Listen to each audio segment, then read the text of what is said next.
dia falitafiaraka aminao indray zay avy ety amin'ny sampana fampahafantarana ny mety ho tetry ny andro amin'izao alina izao manolotra ny araba sy ny firariantsoa atsika tsirairay any atokantrano any asain'ny ampanajana koa ianao anaraka anay hatramin'ny farany raha ny mamaritra amin'ny mety ho tetry ny androtsika raha ho amin'ny rapitso aloha dia mbola mahazo vahana ny tsikany alizay eto Madagasikara vokatra izany ary dia saika andrivotra aloha manerana ny Madagasikara iray manontolo raha toa kosa ka hisitraka orana malefaka hatrany any amin'iny morontsiraka atsinanan'ny Madagasikara iny eto amin'ny afatry ny voatany sy ny ilana atsinanan'ny fatry ny voatany iny moa dia saika andrahoana na arahana herika ny andro fantao jerentsika amin'ny atsipria mihitsy izay mety ho tetry ny andro ao amin'ny rahampitso izay anorana matevina zao any amin'iny manodidina ny fatry savasy analanjorofo iny raha anorana malefaka kosa zany amin'ny faritra atsinanana mangoro ary mipakatra any amin'iny fatry vatovavy fitovinany iny andrahoana kosa aloha ny andro any amin'iny manodidina ny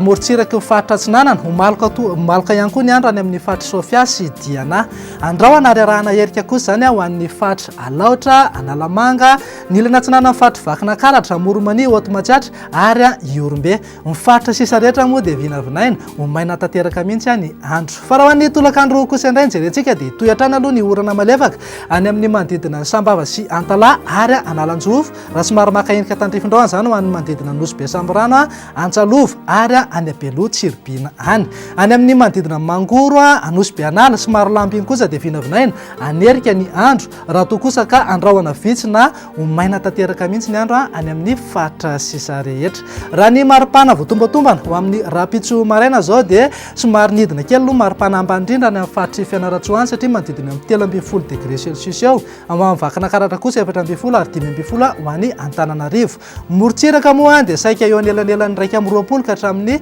4 degré celsius eo avokoa fa raha hoan'ny tolakandro kosa indray jerentsika dia mbola anevikevoka be hatrany any amin'ny manodidina ny antso iny mananky hatrany amin'ny 5 degré mihitsy eto Mahevatanana kosa 7 any Mahajanga moa dia eo amin'ny manodidina amin'ny 3 degré celsius eo eto amin'ny fatry ny voatany dia eo amin'ny 1 ka hatramin'ny 2 degré eo raha manodidina eo amin'ny 4 ka hatramin'ny 20 kosa ny amin'iny morontsiraka atsinanan'ny Gasikara iny tsy adiny hatrany ianao raha andeha hitsidika reto firenendehibe ivelan'ny Madagasikara ireto fa toy izao ny mety ho tetry ny andro anorana malefaka ho an'ny Paris sy Bangkok raha anorana matevina kosa zany ho an'ny Johannesburg ifandimbiasa andrahoana sy masoandro kosa ny any Milan ary maina tanteraka ny andro any Nairobi ho andrenosika ivelan'ny Madagasikara indray dia anorana malefaka ho an'ny Comores sy Seychelles raha saika ho maina ny andro ho an'ny Maurice sy La Réunion